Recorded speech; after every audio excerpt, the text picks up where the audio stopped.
রূপালী ব্যাংকের ব্যবসায়িক অগ্রগতি পর্যালোচনা সভা অনুষ্ঠিত।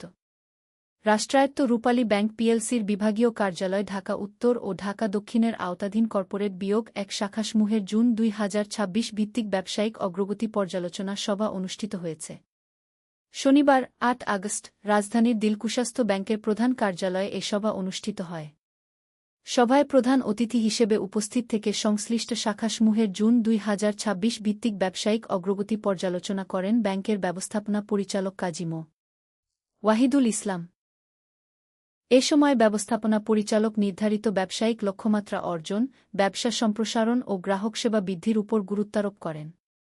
তিনি সংশ্লিষ্ট সকলকে আন্তরিকতা, নিষ্ঠা ও সমন্বিত প্রচেষ্টার মাধ্যমে ব্যাংকের ব্যবসায়িক কার্যক্রম আরও গতিশীল করার আহ্বান জানান। এতে বিশেষ অতিথি হিসেবে উপস্থিত ছিলেন ব্যাংকের উপব্যবস্থাপনা পরিচালক তাহমিনা আক্তার, হাসান তানভীর ও মো. হারুনুর রশিদ। অনুষ্ঠানে প্রধান কার্যালয়ের মহাব্যবস্থাপক মোহাম্মদ শাহজাহান চৌধুরী, মো.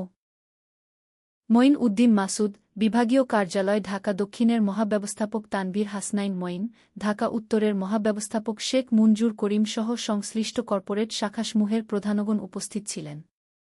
সভায় জুন ২০২৬ ভিত্তিক ব্যাংকের ব্যবসায়িক কার্যক্রম ও অগ্রগতি পর্যালোচনা করা হয়।